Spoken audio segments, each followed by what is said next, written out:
우리 오늘 잠언 18장 13절에서 24절 말씀입니다. 우리 한 절씩 교독하고요. 마지막은 함께 읽도록 하겠습니다. 다 들어보지도 않고 대답하는 것은 수모를 받기에 알맞은 어리석은 짓이다. 사람이 정신으로 벽을 이길 수 있지만 그 정신이 꺾인다면 누가 그를 일으킬 수 있겠느냐. 명철한 사람의 마음은 지식을 얻고 지혜로운 사람의 귀는 지식을 구한다. 선물은 사람이 가는 길을 넓게 열어주고 그를 높은 사람 앞으로 이끌어준다. 송사에서는 먼저 말하는 사람이 옳은 것 같으나 상대방이 와보아야 사실이 밝혀진다. 제비를 뽑으면 다툼이 끝나고 강한 사람들 사이에 논쟁이 판가름 난다. 노엽게 한 친척과 가까워지기는 견고한 성을 함락시키는 것보다 어려우니 그 다툼은 마치 끊기지 않는 성문의 빗장과 같다. 사람의 입에서 나오는 말의 열매가 사람의 배를 채워주고 그 입술에서 나오는 말의 결과로 만족하게 된다. 죽고 사는 것이 혀의 힘에 달렸으니 혀를 잘 쓰는 사람은 그 열매를 먹는다. 아내를 맞이한 사람은 복을 찾은 사람이요 주님으로부터 은총을 받은 사람이다. 가난한 사람은 간절한 말로 구걸하지만 부유한 사람은 엄한 말로 대답한다. 친구를 많이 둔 사람은 해를 입기도 하지만 동기간보다 더 가까운 친구도 있다. 아멘. 여러분, 오늘은 이 본문에서 크게 두 가지로 나눌 수 있겠습니다. 하나는 경청입니다. 경청. 또 하나는 이제 말리라고 할 수 있겠습니다. 13절부터 18절까지는 경청을 지금 다루고 있습니다. 혹시 성도 여러분, 누군가를 우리가 상담을 할 때 그 기분이 무엇인지 아시겠습니까? 네, 바로 첫 번째로 경청이고요. 두 번째로는 공감이라고 이야기를 합니다.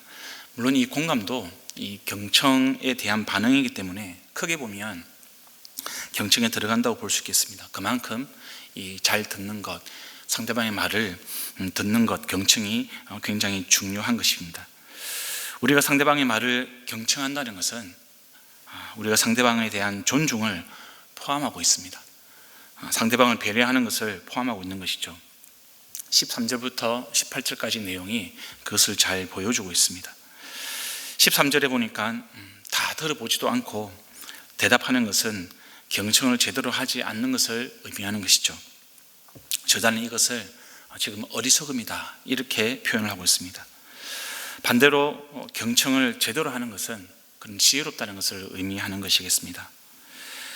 14절에는 이 듣는 것, 경청이 우리로 하여금 낙담하지 않도록 돕는 것을 의미합니다. 우리의 정신이 꺾일 때, 우리가 낙담을 할 때에도 우리가 경청을 통해서 우리의 정신이, 우리의 마음이 회복된다는 것을 돕는 것을 이야기를 해주고 있겠습니다. 15절에는 지혜로운 사람의 귀는 지식을 구한다라고 이렇게 이야기합니다. 삶에 필요한 지식을 얻는 것도 우리가 다른 사람의 말을 잘 들어야 가능하다는 것을 이제 이야기를 하고 있는 것이죠. 한편 갑자기 16절에 선물이 등장을 합니다. 이 선물이라는 단어, 이 단어는 17장 8절에도 한 번 더 등장을 하는데요. 그때는 뇌물이라는 그런 이제 해석을 하고 있습니다. 그렇게 표현을 하고 있죠. 어떤 학자들은 이 17장 8절에 나오는 뇌물과 오늘 본문에 나오는 이 선물이 좀 다르다 이렇게 보기도 합니다. 또 어떤 학자는 비슷하다고 해석을 하고 있습니다. 그래서 이거 전체적으로 우리가 13절부터 19절까지 전체적인 문맥에서 좀 살펴봐야 되는 것이죠. 이 16절에 나오는 이 선물이라는 단어, 맥락상 사람이 가는 길을 넓게 열어주고 높은 사람 앞으로 이끌어주는 어떤 의도가 담겨있는 그런 선물이라고 볼 수 있겠습니다. 그래서 이 선물을 우리가 경계하고 공정하게 판단하기 위해서 경청하라, 이것을 강조하기 위해서 들어간 문장이라고 볼 수 있겠습니다. 17절에서는 송사가 등장을 합니다. 여기서도 경청이 중요하다는 것을 이야기해 주고 있습니다. 송사가 발성을 합니다. 먼저 말하는 사람이 옳은 것 같지만 그 송사에서 다른 상대방의 말도 들어야 한다는 것을 지금 이야기를 하고 있습니다. 그러니까 양쪽 주장을 다 들어봐야 된다는 것이죠.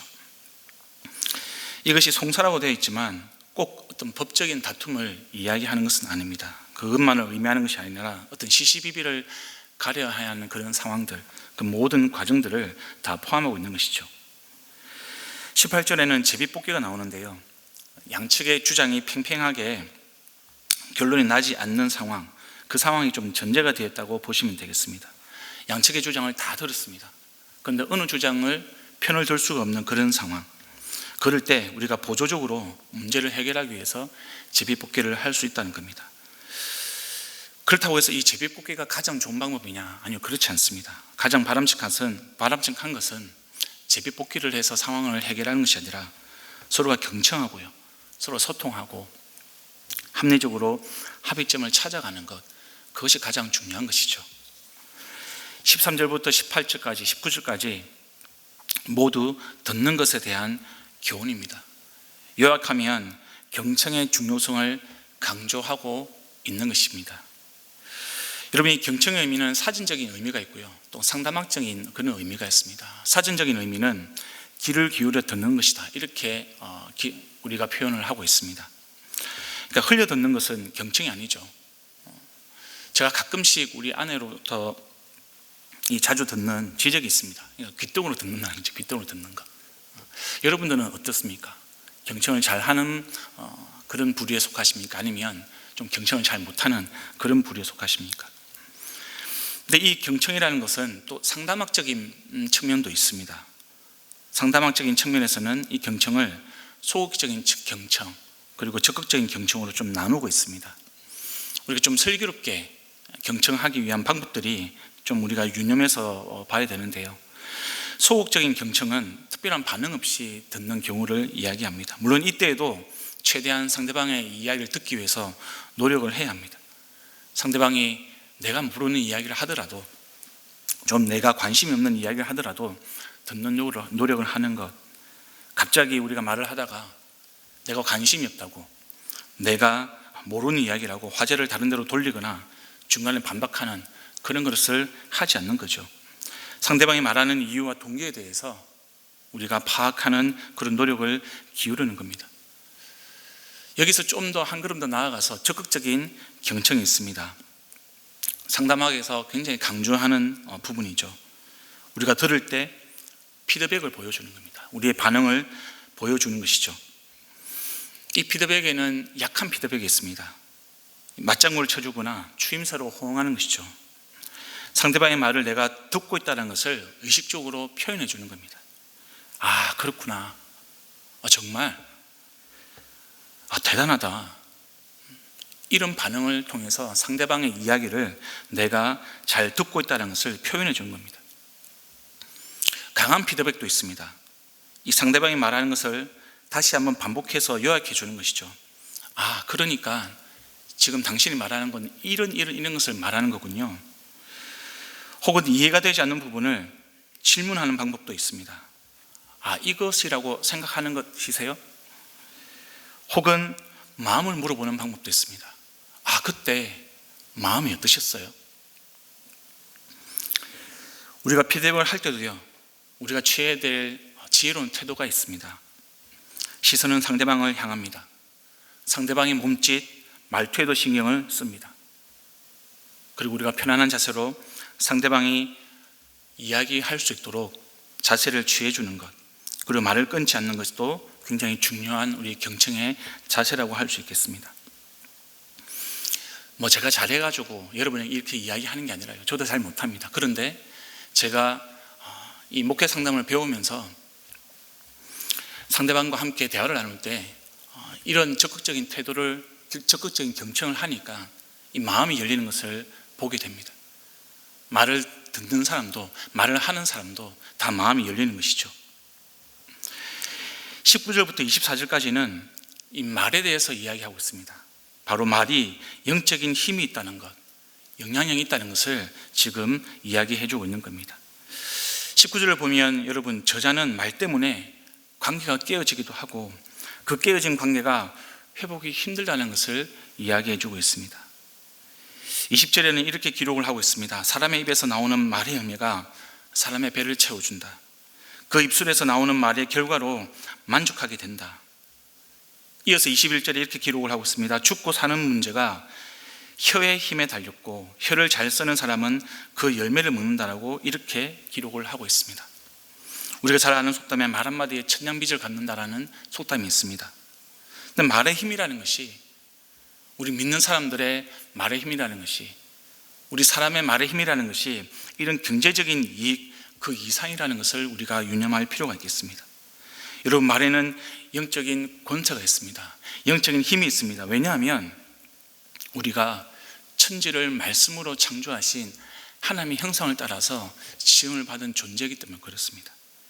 히브리서 4장 12절에 이렇게 기록이 되어 있습니다. 하나님의 말씀은 살아있고 힘이 있어서 어떤 양날 칼보다도 더 날카롭습니다.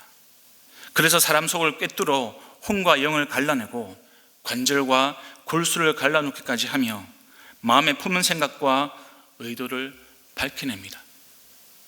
하나님의 말씀에 힘이 있습니다. 권세가 있습니다.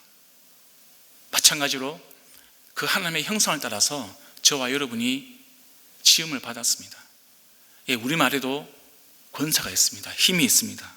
지금 성경은 우리에게 그것을 가르쳐주고 있는 겁니다. 민수기 14장 28절입니다. 그들에게 이르기를 여호와의 말씀에 내 삶을 두고 맹세하노라. 너희 말이 내 귀에 들린 대로 내가 너희에게 행하리니. 너희 말이 내 귀에 들린 대로 내가 너희에게 행하리니. 지금 하나님께서 백성들에게 이야기해주고 있는 말씀입니다. 너희가 말을 하면 내가 그것을 듣겠다라는 겁니다. 이게 하나님의 마음이죠. 하나님께서 우리의 마음에 귀를 기울이시고 우리의 상황에 귀를 기울이시고 하나님께서 행하시겠다는 겁니다. 하나님이 움직이시다는 겁니다. 저와 여러분도 마찬가지죠. 이것이 말의 힘입니다. 저희가 1월 2일부터 7일까지 세겹줄 기도회를 예정하고 있습니다. 주제가 생명 언어가 될 것 같습니다. 바로 생명력이 담긴 언어를 우리가 이 하나님의 마음에서, 하나님의 관점에서 살펴보는 것이죠. 그래서 우리가 인정하는 언어, 격려, 칭찬, 할 수 있다라는 것, 할 것이라는 것, 그리고 감사의 언어, 진실의 언어를 우리 삶에 채우는 연습들을 해나갈 것입니다. 사람의 말에는 힘이 있습니다. 사람의 말에는 하나님의 형상을 따라 지음을 받은 권세가 있습니다. 이어서 22절에는 아내에 대해서 이야기합니다. 아내를 맞이한 사람은 복을 찾은 사람이고 주님으로부터 은총을 받은 사람이다. 이 고대의 번역본들을 보면 대부분 그 앞에 선한이라는, 좋은이라는 말을 붙입니다. 선한 아내는 복을 찾은 사람이고 주님으로부터 은총을 받은 사람인 것이죠. 문맥상 이 선한 아내가 어떤 아내일까요? 슬기롭게 말을 사용하는 아내, 입술과 혀의 그 권세를 잘 사용하는 아내라고 우리가 해석할 수가 있겠습니다. 저는 이 구절에 전적으로 동의를 합니다. 근데 여러분, 이것이 아내에게만 적용이 되는 걸까요? 아니, 남편도 마찬가지죠. 지금 저자가 남자이다 보니까 이 아내를 부부의 대표로 언급하고 있는 것 같습니다. 그러나 실제로는 남편이나 아내나 우리가 말과 혀로서 상대방을 헤아리고 배려하고 상대방을 세워주고 그런 것들이 필요하다는 것을 지금 이야기하고 있는 겁니다. 부부와의 관계가 그런 존재여야 한다는 것을 이야기하고 있는 겁니다. 누구보다도 그렇다는 겁니다. 이어서 저자는 부부 관계뿐만 아니라 가난한 사람과 부자, 친구 관계에서도 말의 힘을 살펴보고 있습니다. 23절에는 성경 저자는 가난한 사람과 부자가 구사하는 말이 다르다는 것을 이야기해주고 있습니다. 근데 지금 저자가 이야기하는 것은 이렇게 되어야 한다, 그것을 지금 이야기하는 것이 아니라 현실이 그렇다는 겁니다. 우리 사회에서도 이런 구조, 이런 광경을 너무나 자주 보게 됩니다. 돈이 많아집니다. 권력을 잡습니다. 사람이 교만해집니다. 쓰는 말이 달라집니다. 사람을 조종하려고 합니다. 사람을 말로써 제압을 하려고 합니다. 돈이 많은 부자라고, 권력이 많은 사람이라고 다른 사람을 함부로 할 권리가 주어지는 것은 아닙니다. 우리가 착각해서는 안 되겠습니다.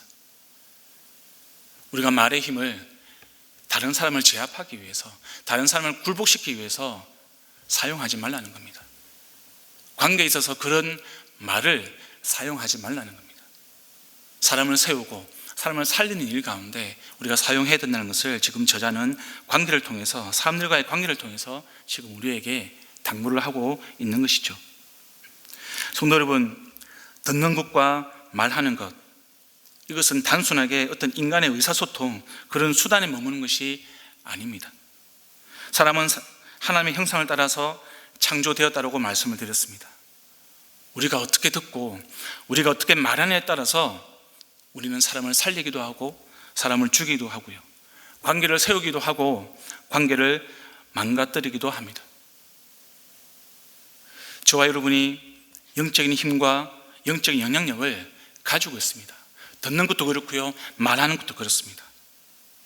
그렇기 때문에 여러분, 우리가 하나님의 형상으로서 우리의 가족들, 우리 자녀와 나와의 관계, 부부와의 관계, 목장과 직장과 내가 모든 만나는 우리 이웃들과의 관계, 그 모든 관계 속에서 우리가 듣는 것이 필요합니다. 그것이 사람을 살리는 길입니다. 슬기롭게 말하는 것이 필요합니다. 그것이 살리는 길입니다.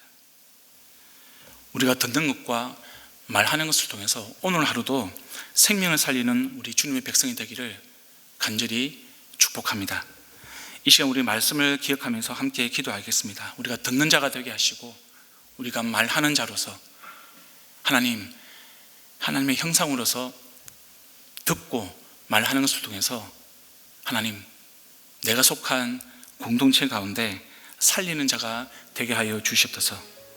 오늘은 목장 모임을 위해서 기도하는 날입니다. 하나님, 우리의 모든 목장 식구들이 사람을 살리는 말을 하게 하시고 먼저 듣는 자가 되게 하시고 경청하는 자가 되게 하시고 공감하는 자가 되게 하시고 하나님의 마음으로 보는 자가 될 수 있도록, 그런 우리 목장이 될 수 있도록 하나님 도와주시옵소서. 함께 기도하시고요. 교회 중요한 일정이 이번 주에 있습니다. 신앙 강좌가 있습니다. 히브리서를 통해서 우리가 하나님을 더 알기를 원합니다. 그리고 말씀 가운데 우리의 삶이 변화되기를 원합니다. 하나님, 이번 신앙 강좌를 통해서 우리 공동체가 하나님 닮아갈 수 있도록, 그리고 세상 가운데 하나님의 믿음을 확증하는 공동체가 될 수 있도록 하나님 역사하여 주시옵소서. 우리 간절한 마음으로 기도하시고 가지고 나오신 기도 제목으로 함께 기도드리겠습니다. 기도합니다.